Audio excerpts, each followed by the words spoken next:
Tapi bagi kita ahlul ilm itu fatal betul. Sehingga orang-orang ahlul ilm itu mesti mengharokati sekian mawadi uzalal istilahnya. Karena bahaya. Jadi ya, saya ulang lagi ya, mestinya bacanya wala tangkihul musyrikati hatta yu'min bi fathita. Itu betul, wala tangkihul lan ojo nikah sira kabeh lanang Islam, ke ojo nikah al musyrikati ing wadon perempuan musyrikah. Tapi kalau yang kedua harus dibaca bidomit ta wala tungkihu lan ojo nikahno sira kabeh para wali ai banatikum maf'ul bih awal dibuang ing anak wedok sira kabeh ojo mbok nikahno al musyrikin. Tapi sekali dibaca walantangkihu maka kualitas maknanya itu seperti tadi. Wahai para lelaki mukmin jangan nikahi lelaki musyrik. Makanya si Bedui ini tanya, apa betul itu kalamu? Wah, iya. Masa Allah ngendikan sekacau itu? Kecewa dia. Masa ada ayat Quran yang dipuji-puji Jami'ul Kalim kemudian kualitasnya seperti itu? Jare wong alime, yo khotib sing goblok orang ngono. Artinya apa? Ketika Quran dibaca secara salah, entah makhrajnya, entah halafatnya atau harokatnya, ini Arabi saja tahu. Karena Arabi pun punya adzauqus salim. Karena adzauqus salim tidak didominasi para mukri atau para kiai atau para ahli Quran. Orang yang salimatuz dzauq juga bisa. Sehingga pernah ada seorang khotib juga, ini cerita-cerita Bedui. Orang khotib pidato khutbah fawarabbis sama'i wal ardi innahu lahaqqum mislama annakum tantikun. Demi Tuhannya langit dan bumi bahwa apa yang dijanjikan Allah pasti terjadi. Lahaqqun itu maknanya terjadi. Itu si Arabi tadi langsung tanya ke khotib, Pak khotib, mang dalladzi akhdobal jalil hatta al jahilal yamin. Siapa yang bikin Allah murka sehingga Allah terpaksa sumpah? Mana orangnya? Karena kalau dalam tradisi balaghah sumpah itu sudah tersinggung. Misalnya saya punya utang sama Gus Dar ditagih hari ini, hari Selasa. Gus utangnya bayar. Paling saya bilang, nggih Gus sesuk. Ketika sesuk ditagih lagi, nanti Kamis ditagih lagi. Kalau saya mulai tersinggung pasti wawahi. Jadi orang kalau sampai sumpah itu bukti apa? Tersinggung. Karena kalau dalam balaghah disebut kalau mukhatab tu khaliyadz dzihni tidak usah taukid. Tapi kalau mulai mutaraddid agak ragu dikasih taukid. Kalau banget nggak percaya nih dikasih sumpah. Itu mesti terusannya duga. Itu kaidah tuh, nggak bisa enggak. Karena al-yamin atau al-qasam itu ya dulu alal ghadab. Makanya langsung si Arabi tadi tanya, "Man dalladzi akhdabal jalila hatta al-jawilal yamin?" Siapa yang bikin Allah tersinggung sampai Allah terpaksa sumpah? Ini dzauqul Arabi, dzauqul Badawi, orang yang sangat betul. Karena Quran mutawatir lafdzon wa dzauqon wa balaghatan wa nahwiyan dan sebagainya. Sehingga sebelum ada Imam Nafi', ini saya cerita khasnya ahli Quran, karena bapak saya, buyut-buyut saya itu hafal Quran. Dulu ketika bapak saya tadi Mbah Munawir sampai berapa? 98% ya, yang hafal Quran era anak tadi. Era anak itu 98%. Ya dari jenengan tadi. Jadi dulu bapak saya nasihati saya hafal Quran itu lucu, nasihatnya gini dok. Aku hafal Quran, mbahmu buyutmu hafal Quran. Yes, ojo kepaten obor. Nak kowe rapal itu sebenarnya alasannya anakmu rapal gampang, wong bapak ya rapal. Putu luwih gampang meneh. Wong bapak mbah ya ora. Maka anake wong alim rapal Quran to orang alim ku kriminal pertama yang menjadi sunatan muttaba. Karena itu mau melegalkan anaknya punya alasan kan. Coba kamu alim, terus anak kamu udah alim. Terus kamu, "Cung kowe kudu alim kok mbahmu." Lah bapak gimana bapak? Kan pusing. Jadi sebetulnya dzurriyyah ada alim itu mesti salah ini, salah pas depannya ini.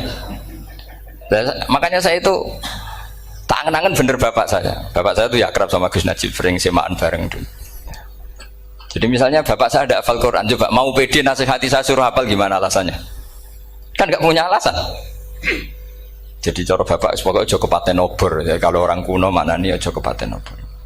Saya beri sekian contoh. Sebelum Imam Nafi' itu ada, Imam Nafi' itu periode tabi'in, kila tabi'in, karena Imam Nafi' itu paling senior. Nafi' itu punya guru namanya Ja'far Al-Qari. Setelah itu sudah sahabat. Makanya Imam Mujahid itu disalahkan orang banyak ketika memasukkan Imam Kisai. Sebenarnya Imam Kisai sama Hamzah itu pernah lama nggak ada sebagai qurra sab'ah. Makanya kata kitab-kitab besar itu nak ngeritik Ibnu Mujahid itu musabbius apa? Dia adalah orang yang menentukan ulama sabah. Itu keliru katanya, kata ulama-ulama lain. Karena sebetulnya yang kisah itu tidak selevel Ja'far Al-Qari, gurunya Imam Nafi'. Ya, gurunya Imam siapa? Nafi'. Makanya terus ulama nambahi qiraatul asroh, ditambahi Ja'far Al-Qari dan Khalaf dan Hisam. Itu sebenarnya agak salah. Agak salah gini, sebetulnya ya, yang kisai harusnya masuk yang salah sah tambahan, bukan yang Ja'far, karena kan gak fair. Nafi' saja yang muridnya termasuk Qurasapah, masa gurunya termasuk salah sah al-mutammimah lil asyraf, ya, salah sah al-mutammimah. Kita sebagai orang yang bidangi itu sebenarnya agak protes. Tapi yang terkenal gitu ya sudahlah, ikut saja daripada fitnah. Tapi kita sebagai ahlul ilm sebenarnya tahu duduk perkaranya. Ya tapi ya sudah, itu enggak sampai salah fatal. Sebelum ada Imam Nafi' itu ada pernah, ini meskipun cerita agak valid, tapi diakui baina ahli ilm. Ada orang datang ke Rasulullah bilang begini, ya Nabi Allah, seorang lagi, ya Nabi Allah, he wong sing diceritani Allah. Karena naba'a maknanya cerita, isim fa'ilnya nabiun, orang yang dapat cerita dari Allah. Itu Kanjeng Nabi guyu seneng. Terus anak Quraisyun, jadi Nabi, aku itu wong Quraisy, la yuhammis, orang Quraisy itu gak suka hamzah. Jadi kalau saya baca ya Nabi Allah. Tapi terus setelah itu ada Imam Nafi'. Setelah periode sahabat, tabi'in ada orang bernama Nafi'. Imam Nafi' itu muridnya Ja'far Al-Qari. Itu dia mengatakan itu mahmusullah. Coba kita kalau baca coba amma yatasaalun, coba anin nabail azim. Berarti naba apa? Mahmusullah. Nabi ibadi, nabi nyeritakno sira ibadi ing pira-pira kaula ingsun anni anal ghafurur rahim wa nabbihum al-dhaifi Ibrahim. Semuanya pakai hamzah. Tapi pas isim fa'il Imam Asim mentakhfif hamzah menjadi ya. Sehingga beliau baca ya ayyuhan nabiyyu. Imam Nafi' enggak mau, ini mahmusul lam, sehingga dia baca tetap ya ayyuhan nabiyyu. Andai kan aku ra kadung ditakdir melok qiraah masyhur, aku melok Imam Nafi', yakin. Karena menurut saya lebih sorotnya lebih lurus, lebih urut. Andekan saya enggak, tapi takdir saya kan harus Asim, harus Nabiyun, enggak Nabiun. Tapi barokahnya Imam Nafi', akhirnya kita tahu. Andekan tahu-tahu ada iya, ini cara Pak Mukhtarom Busro, mesti dikira nakis yai. Karena naba yang bunubuan atau haza yahzu huzuan, padahal enggak dari haza yahzau hus'an. Nah ketika jadi hus'an ini hamzah ditakhfif jadi wawu huzuan, maka dikira asapah huzuan hus'an huzu'ah, sama kafa yakfa'u kuf'an. Tapi Imam Asim bacanya kufuan, itu kan aneh lu, ini mahmus kok diganti wow. Nah kamu tidak tahu anehnya, karena nggak nekuni itu. Mengapa lo sangel mikir ngono barang itu? Ah sementing wayu semaan, wes kok ribet.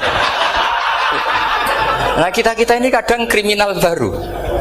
Maksudnya asal lari semaan itu serata mikir. Kita yang nekuni tafsir pusingnya kufuan. Ini wawunya itu karena bawaan nakis. Apa bawaan mukhaffaf minal hamzah? Karena hamzah itu tsaqilah. Sehingga dalam ulumul Quran yang diantaranya menganalisis itu disebut wal Quraisy la yuhammis wat tamimi yuhammis. Memang orang Quraisy itu anti hamzah.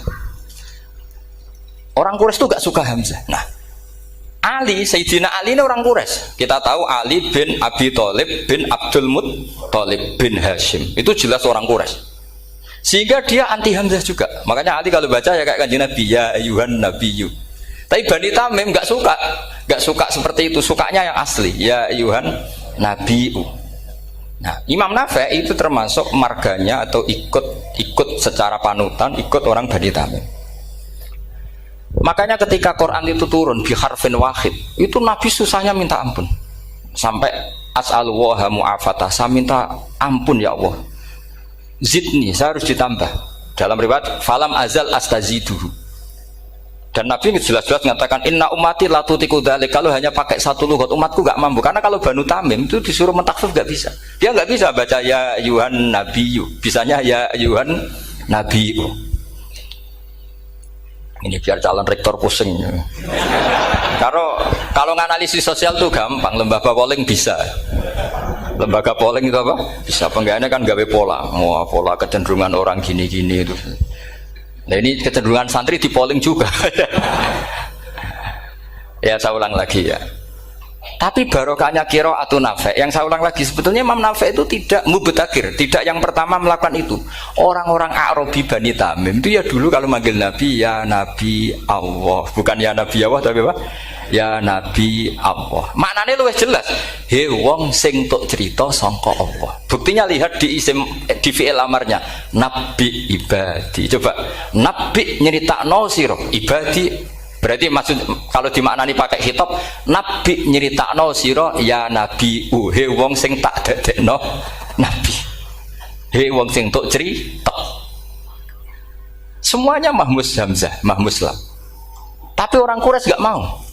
Sehingga orang Quraisy, lah lucunya itu memang ya lucu entah keramat enggak tahu. Gurunya Imam Nafi', Ja'far itu, kalau untuk fi'il itu malah dia setuju ditakhfif.